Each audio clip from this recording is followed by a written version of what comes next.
Welcome to another Car Meet Garage. My name is Don, and we're here with my buddy Mike in his shop, working on a ton of stuff. Thank you for having us, sir. No problem. Thanks for coming. So we get these things started by asking how you got your start in like the automotive hobby or into basically motorsports, because I know you do a couple different things. So have in the past anyway. Yep, quite a few. How I got started, shoot. High school, buddy had an old Dynamic 88. I think it was 63, 64. Couple guys had like old 65 Impalas, you know, lowrider scene, and I just loved the old cars, so I just always wanted something, just didn't know what. Dreamed about an old 3-window coupe, you know, something cool. And then just kind of kept having cars and just buying stuff, making stuff, building stuff. Mustangs, lots of Mustangs back in the day. Lots of Mustangs. You know, Fox bodies were the thing. Yeah, Fox bodies are still the thing. Only fast thing back in the day. Right. Well, you know, it's okay to be wrong. Yeah, so still love Fox bodies, but don't own any. Right, and that's kind of a shame. Even I like a Fox body. Who doesn't like a good Fox body? I'm going to buy one. I got a triple white stashed away. I'm going to buy it one day. You know who you are, who has the car. I'm coming for it. Is it a convertible? It's a convertible. I know who has it. So I have one Fox body that will be in my collection. I've got tons of cars. 57 here. Yeah. I've got another 57 stashed. I got another 57 truck stashed. Yeah. I've got a whole bunch more back behind my house. I mean, I've got cars everywhere. Not a little, not. I don't want to say a junkyard, but kinda. Yeah, you know, stocks and bonds. Stocks and bonds. There you go. We'll call them appreciating assets. Yep. Because the older cars at this given juncture, sometimes when you're buying them, they're appreciating because if you get them cheap, they're appreciating. Like I know the 57 came from Texas, right? Texas. This is a Texas car. Didn't even know what it looked like. I seen a super crappy Craigslist picture with an email only, and I'm like, scam, and I still emailed it, and like a week later, some old lady called me. Her husband wanted the car to go up for sale, and they were selling their shop and moving to another one. It was impossible to get pictures. They were dusty pictures in Texas with a cover on it, and the old man stole the motor out of it 20-some years ago, and it was just sitting covered.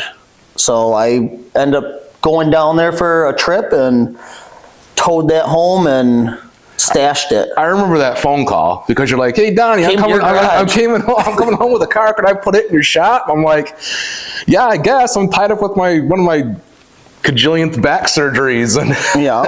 So, and you worked on that for a while. You got a lot done in the garage in there. It was kind of cool going out there and watching you work on it, because I couldn't do much of anything else. No. It was good to hang out with a good friend and watch you work on that. I do thank you for the time. I mean, it was awesome. I dusted out your garage a couple times, you know. I can assure you there's still tons more dust in there. You know, but I did all the front end work, and I got the 6.0 in it, and I cut the car up a whole bunch more, and yeah, it's looking really good. I walked around, and even since the last time that I seen it, it's come a long way. I only started that back on it in a month. Yeah, because the floors look really good in it. Yep, I did all the flooring a couple weeks ago. My son, Cam's 15. I had him weld all the floors in, so he got to learn to weld a whole bunch. Like, here you go. Those are the good-looking welds then, right? You did the rest of them? Yeah. So he got to do all the welding on that. I mean, he's been welding on my dad's car. Yep. So it's been, Thank you for letting me use the garage. That's what started this one. Oh, dude, it was, honestly, I didn't mind at all because, like I said, I was tied up, and the only thing, it gave me something to walk outside to, you know, in my best sweatpants. Yeah, I remember you'd call me, the camera's on out there, I can see you. It was cool to see it getting worked on, and I didn't realize how straight it was until you walked it in the garage. I came out in the garage and seen it. I was like, this thing is nice. Yeah, it was one of those sight-ons, like, didn't even see it, sent a deposit, and I drove to Texas with the rest of the money, like, a month later. Yeah. And it's nice. It's a really damn nice car for here. But I don't know. I didn't know what I was buying. I just wanted a 57. I'm like, ooh, I want one. Yeah, well, it works out because you bought it had a cage in it, but it was pretty janky. Yeah, it was. I think Big Tire, it was okay, but it was a mess. But it was all because of the motor and trans, because they had one of those giant blower motors with trans in, and that's the only reason the old man bought it. Yeah. And then I bought it because I was already deposit deep, and I was like, whatever. It's a straight car. It's a straight car. I'll bring it home. I'll make something out of it, and it'll be on its tires before spring. Running, driving. I mean, I have the computer and harness. I just got to get into that. I just got the fuel tank all mounted in, and all that's done. I got a little trunk work. 6 liter out of my dad's van. Yep, 6 liter out of your dad's van. Yep. Yep. I'll just make it run and drive, and put my 16-year-old in it. Like, here you go, kid. Go drive this. Be cool. Yeah, that's probably smart. Yeah. But I mean, the car, it's priceless, but yet, if I don't give them it and make them drive it and it's gonna show all his friends, then it's gonna show them, it's gonna teach them, they're all gonna be inquisitive, and yes. I mean, it's gonna be all these electric car little kids out here pretty soon that don't know crap about crap. So I'd rather them gain interest for the older stuff, and Cam's smart, so sometimes too smart for his own good. So I just don't want to see the old cars die. So no, nobody does, and that's pretty much the consensus of a few of the interviews that we've done is that some of the younger generation just doesn't appreciate like the quality in the build of like this '57 Chevrolet, and like you look at like a brand new Lamborghini, dude, the build quality on them was total hot garbage. Like the panel fitment sucks, and the motors and stuff in modern, they last longer, but as far as like fit and finish is the stuff that you're looking at, it's not as good. Yeah, it's very true. It's hard though. I mean, you got to have the tooling and all that, and I don't know. I mean, I learned from just doing it and how many pieces oops, there goes a piece. I had to cut it again, and then you got to buy metal again, but at the cost of your pocketbook. Yeah, but it's just, I don't know, it was fun learning. I'm glad for my mentor. That's honestly whose shop I'm in. It's my mentor shop. He died last year. Galen Beach. He was a good dude. Super great dude. Great motor builder. Great car builder. Taught me everything. Amazing with roundy round suspension. Yeah, also. Roundy round suspension.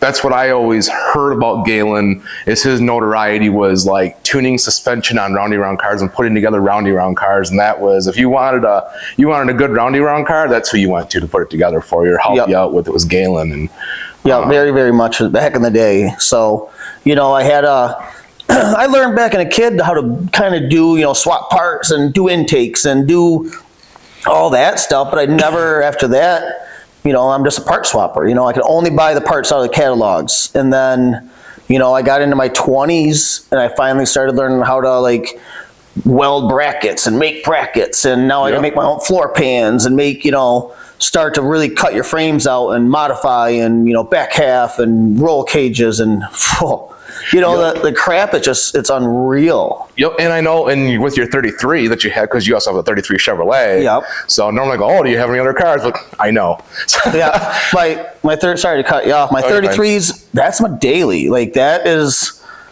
everyone sees me around town in that thing. It's noticeable. It's it's just different. Right. How many steel tub 33 Chevrolets do you see rolling around? Like none. None. Right. There's none. I got a couple guys I know from owning one. There's one in Flint, and then after that, there's like down in Detroit. There's no 33 3-window coupe Chevys around here. Right. So, which is nice, So in your 33s, because I know you did the chop top on it. Top was chopped, and it was just a steel body on a steel frame with some shitty suspension, like super crap. Yeah. And junk motor, junk everything, and just a steel tub. So what's in the 33 now for a motor?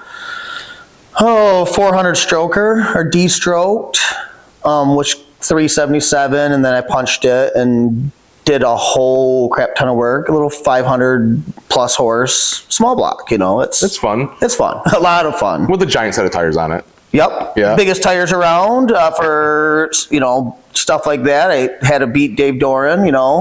Right. Dave's got the next best bigger set. I Yeah. went down to Weldcraft in Detroit and had him cut my 11-inch wheels, the whole back half, added a 6-inch section in so I could be out there at 17 inches wide on a rim. And then I got the biggest set of tires that can go on it.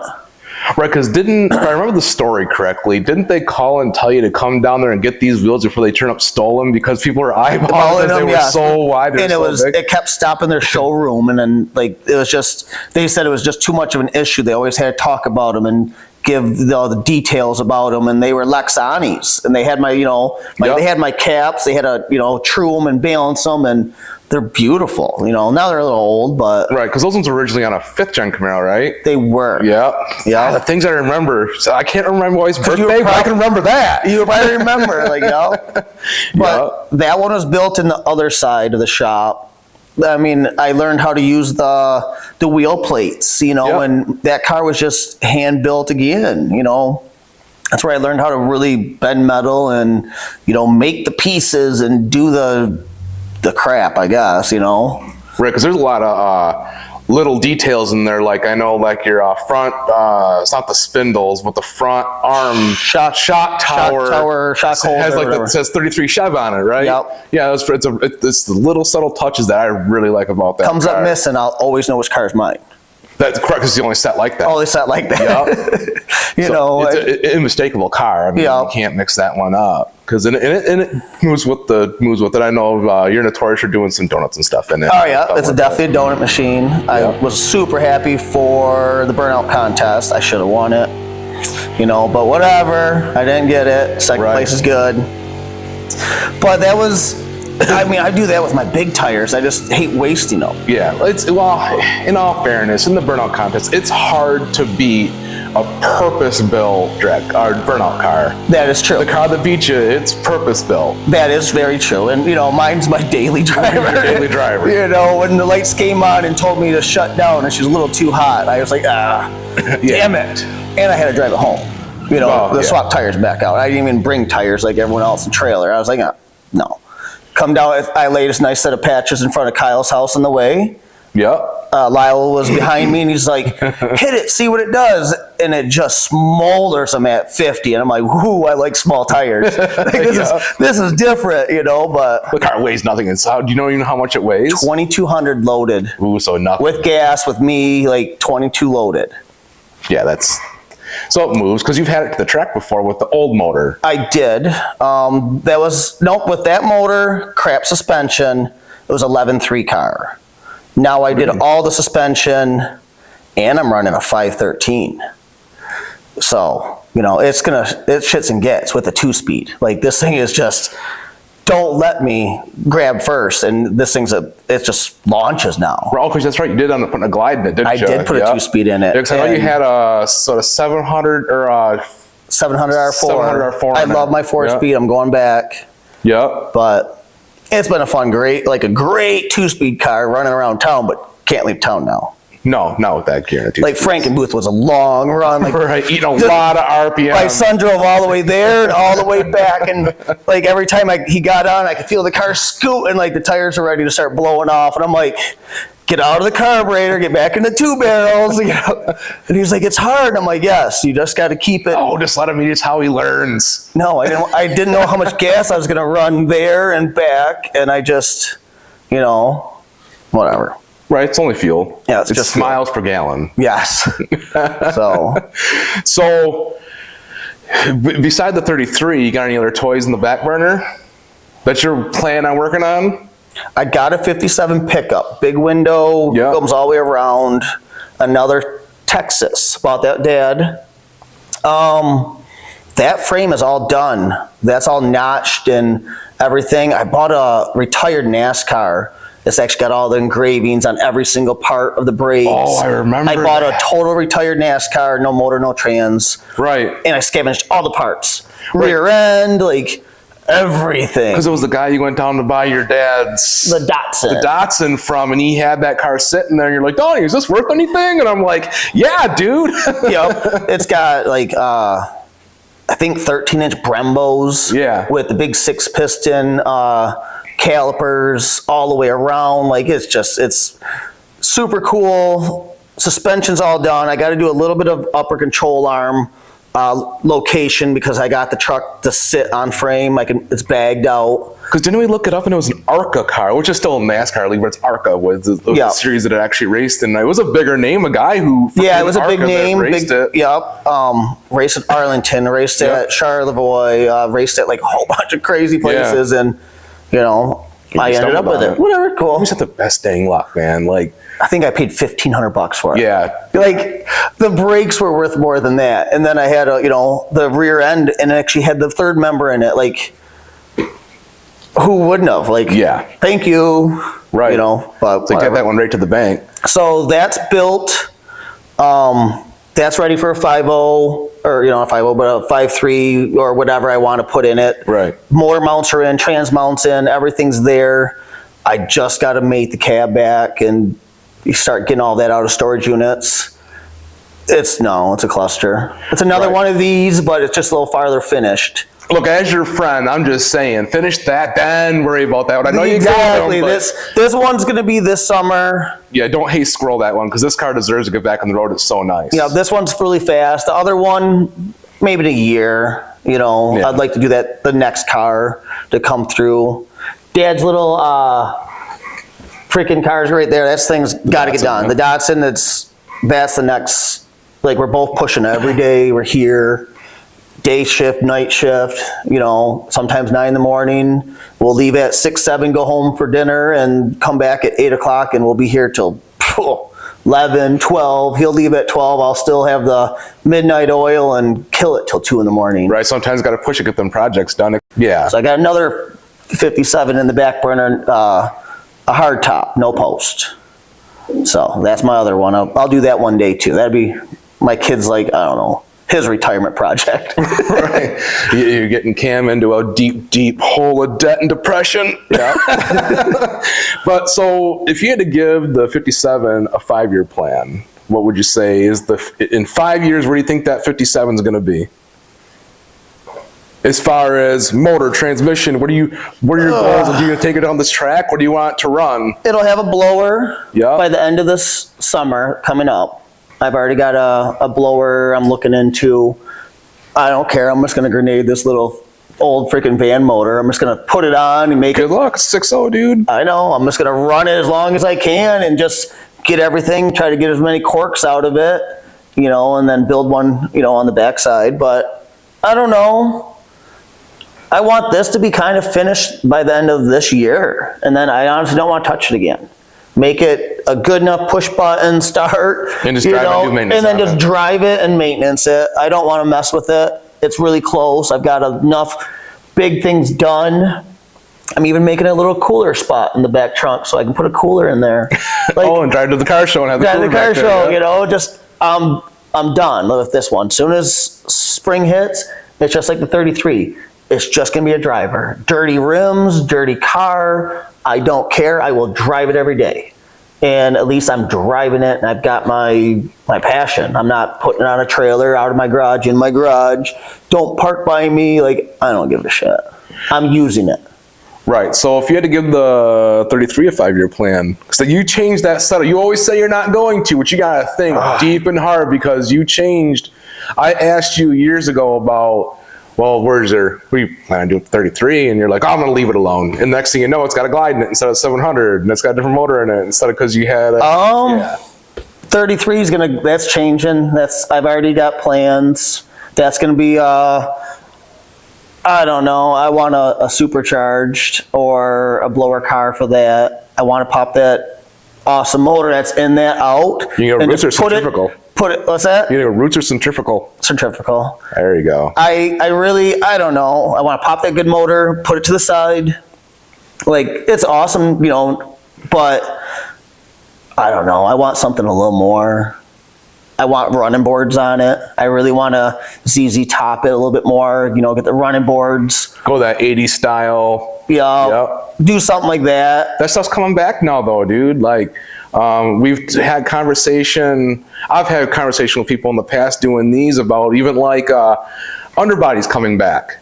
And I was like, you know, those went away in like the early 2000s, mid 2000s, and then everybody's like, oh, that's Ricer. Well, now you see them on everything now again, and they're cool again. Like, secretly, I never hated them. So, but you have to be like, yep. So I don't know. That car just keeps changing.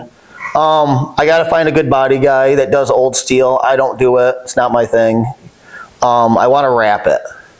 I like to change colors. I've spray painted the car 10 different colors. Yeah, just to go back to that blue again. That was pretty bad, dude. I was out of town working. I called my dad. I'm like, Dad, I'm going to the car show next week. You know, mind you, a week before Autorama, a couple years ago. And I said, we're changing colors. He's like, what do you mean we're changing colors? I'm like, they have flat blue, like ink flat blue something. I said, at Home Depot. And he's like, you want me to go get spray paint? I said, yes. So him and his buddy went, take my car off. I'm out of town. They spray painted my whole car with flat blue. And then I called Airbrush Cowboy, legend in Bay City. Yeah. And he came over and I didn't even see, I called him. I said, just airbrush whatever. I said, ghost flames, women, car shit. I don't care what you put on it. And he had some badass phantom flames that looked really nice, real flames or whatever. I don't know what you want to call them. They look really good. You hear him? Okay.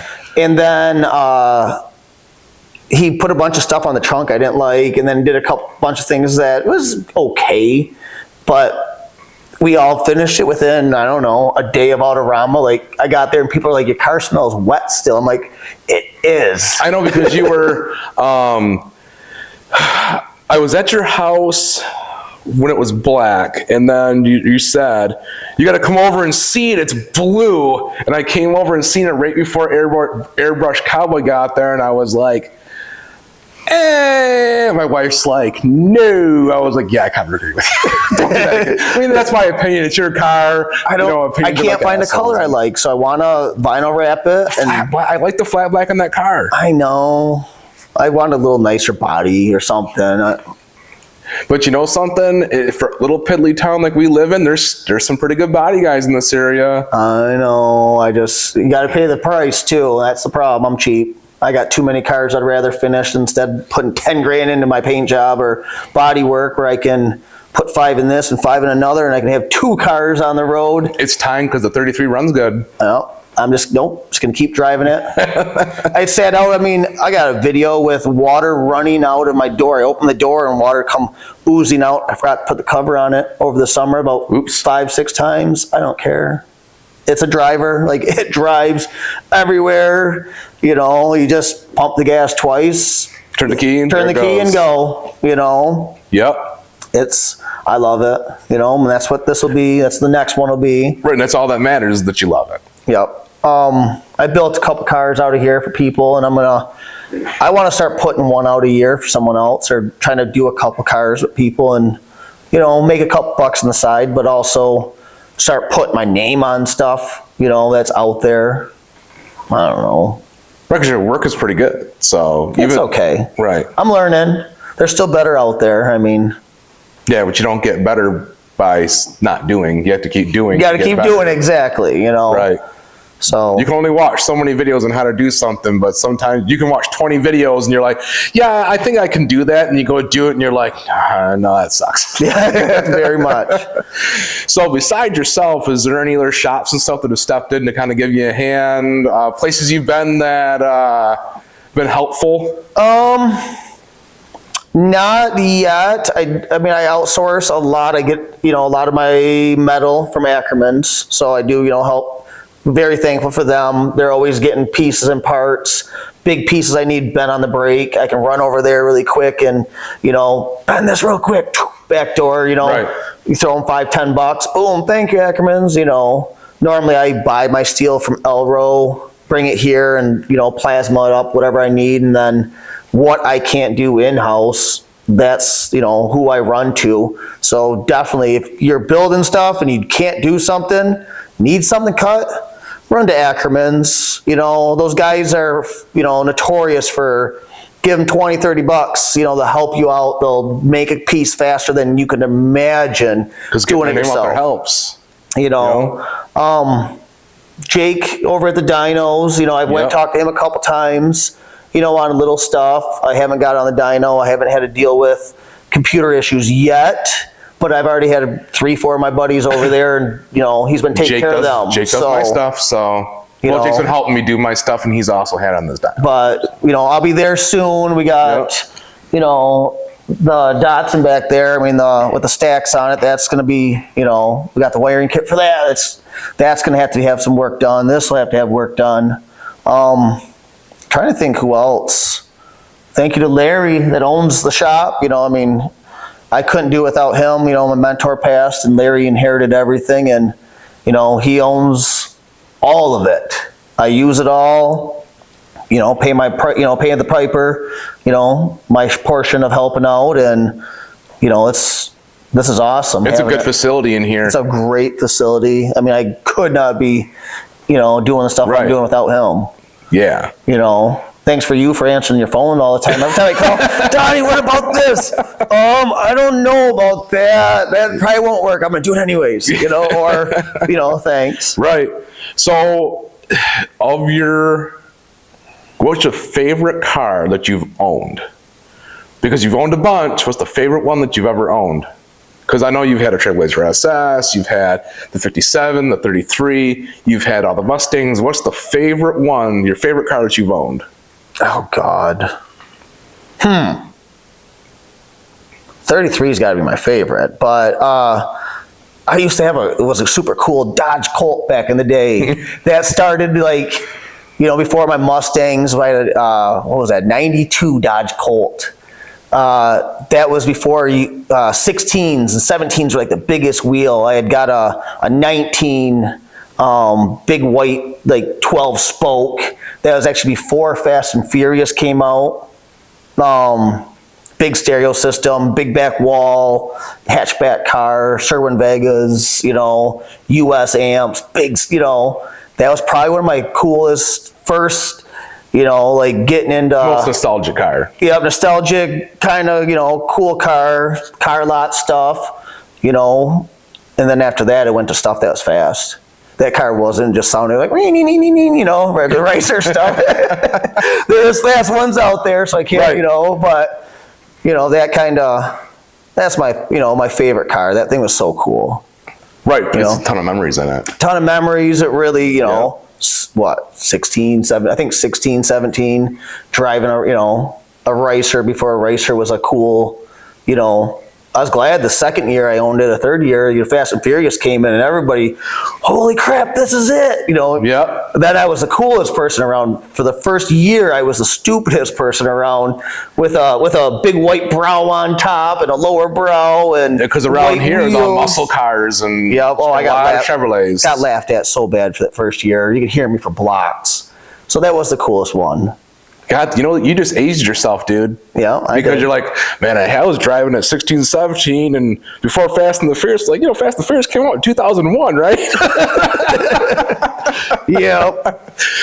So, is there any cars that you want to own, like a model, a year, something that you haven't even found yet, something that if you were browsing Facebook Marketplace and it popped up, you'd be like, yeah. I want a Roadster. I want late 20s, early 30s Roadster. We just interviewed a guy that has a 23. 23? Yeah, 23 Roadster. Yep. I want an old Roadster. I don't know. Put a LS in it so I can drive it, and I can drive it all the way downstate and drive it back, and just be a cool convertible. But that's what I'd like. That's one of my. Can I find it? Oh, everything's out there. Everything's out there. Can I find it? You can build out a fiberglass tub. I will never build a fiberglass tub. Boo! Gotta do something. No, something. No, real steel. Then build it out of steel. I see what you can do with that. You can build a steel tub. I'll find one. So on your builds, because you do have a lot going on in here, any social medias people can follow you on just to kind of check up on how you're doing and some of the cool projects? And none. I don't have Facebook rolling. I took it right off my phone. I got tired of just being one of these people. I wasn't getting any work done in the shop. I wasn't getting work done in life. I kept looking at my phone and wondering what everyone else was doing or posting. That is fair enough. You know, I find I get hours more of my car work done every single week, and my phone is on. It's over there. You know, radio is on, but that's it. No social media. I don't know. Just at a lot of car shows. A lot of car shows. So you'll see me in the 33 all the time. Feel free to stop and, you know, say hi, ask questions. You know, I'm not a person that won't talk to you. I don't really care. Right. Against popular belief, you're not really that big of a dick. Nope. I was for a long time, you know, but I try not to be. Right. What's the saying about dicks and assholes? Yeah. Because we can swear once, right? PG-13.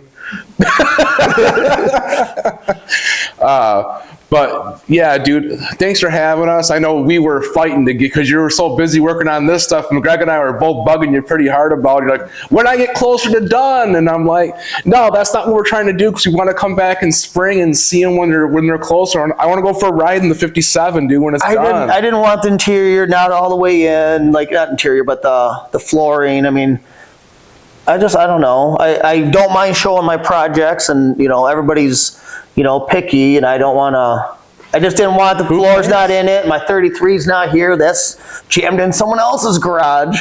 You know, I haven't even wiped it since last year. Rims are nasty. You know, I wanted my 33 here to at least be seen, so you know, people understood, like they know which car I drive around. Well, we're coming back to these shops generally in the. Like in the spring and stuff, so when people have their stuff out, and you know, we talk about how they run and how they drive, and right. So in the camera will be back out, except it'll be like, I think, more GoPro stuff, because we're gonna be driving. Yeah. So and talking about that. But yeah, dude, this is my first time in this shop, surprisingly, because I knew Galen briefly. Yeah. It's huge.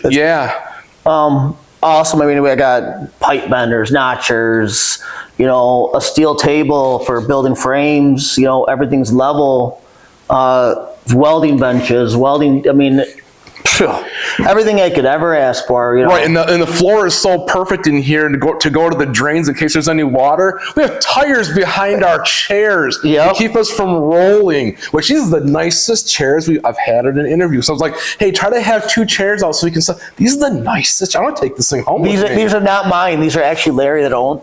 Mine's the little rickety one, because I've always got my welding pants on. Right, these are a little bit too bougie for you. Yeah, they don't like me sitting in them, but I'm clean because you were coming down today. Had to float the fancy underwear for this. Yes, I did. I was like, I was gonna have my welding jacket on, so I was gonna weld and stuff, and I was like, oh.